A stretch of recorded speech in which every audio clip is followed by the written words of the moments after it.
दिल्ली के यमुना छठ पूजा घाट पर और देख सकते हैं यहाँ पर ITO छठ पूजा जो घाट है, यहाँ पर एक मशीन खड़ी हुई है। ये मशीन पहले आई हुई थी यहाँ पर जब इस यमुना की सफाई हो रही थी। उस समय यमुना जी की जो स्थिति थी वो एक नाले की तरह थी, लेकिन आज तो स्वच्छ काफी यमुना जी हैं, क्योंकि बारिश का पानी भी हो चुका है और पहले भी यहाँ पर काफी सफाई हो चुकी है। लेकिन ये जो मशीन है, इस समय ये मशीन क्यों यहाँ पर लगाई गई है, इसका कारण ये है कि अभी जो बारिश हुई थी तो बारिश में काफी जो रेत था यमुना जी का, वो रेत काफी ऊपर तक आ गया था। उस रेत के ऊपर आने के कारण यहाँ पर एक जाम वाली स्थिति, ये सिल्ट जम गई थी, जो गाद होती है यमुना जी की वो जम गई थी, तो उसे हटाने के लिए पुनः इस यमुना जी में चलाई जा रही है।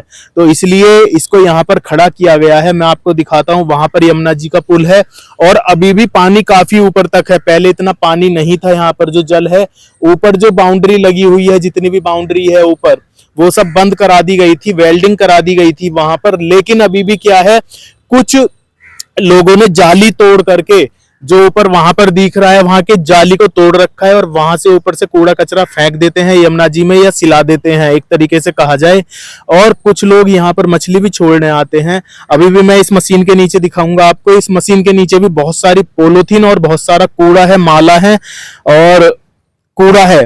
तो ये जो पॉलीथीन है, जो हमारे भक्त हैं, जो हमारे यमुना जी पर कोई भी चढ़ावा चढ़ाने आते हैं, तो उनको भी इतना सोचना चाहिए कि चलो फूल पत्ती अलग चीज होती है, वो तो प्राकृतिक नेचुरल चीज है, वो चली जाए, कोई प्रॉब्लम नहीं है। लेकिन ये अगर इस प्रकार की जो पॉलीथीन है, पॉलीथीन देखेंगे हम यहाँ पर, दीपक जी इधर दिखाइए, पॉलीथीन देखेंगे तो ये पॉलीथीन उड़ करके कहाँ जाएगी, जल में ही जाएगी और आगे जा करके इससे काफी कूड़ा कचरा यमुना जी में फैलेगा और वो गंदगी हो जाएगी एक तरीके से। तो हमें भक्तों को भी ध्यान रखना चाहिए इस बात का भली प्रकार से कि हम यमुना जी पर आ रहे हैं, पूजा पाठ करने आ रहे हैं, पूजा पाठ कीजिए, कोई समस्या नहीं है, परंतु कूड़े का विसर्जन ना करें।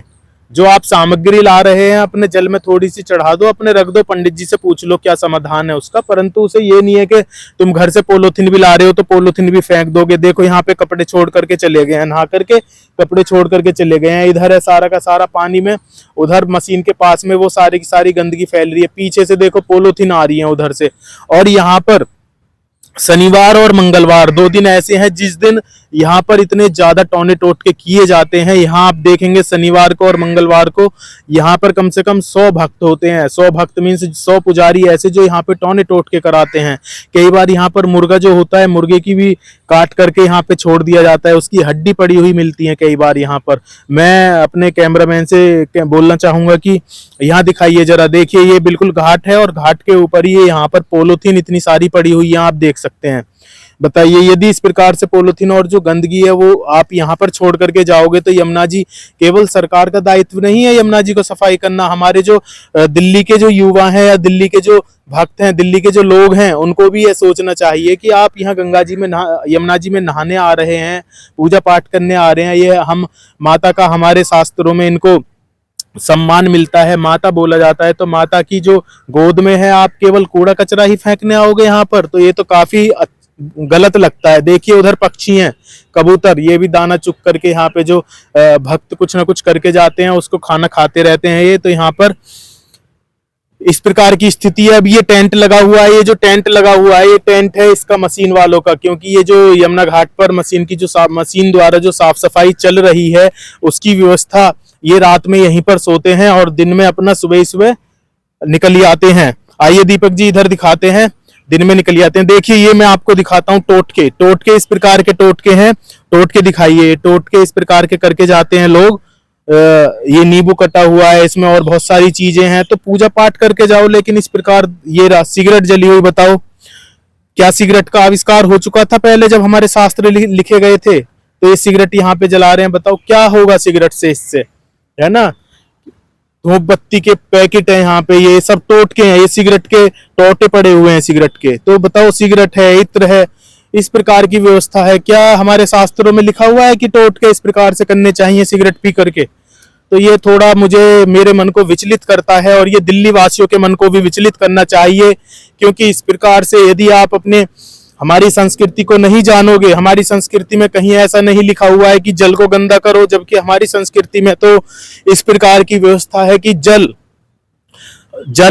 स्वच्छ होना चाहिए, पहले कुएं होते थे, गांवों में तालाब होते थे, तो बच्चों को सिखाया जाता था कि तालाब में थूकना नहीं है।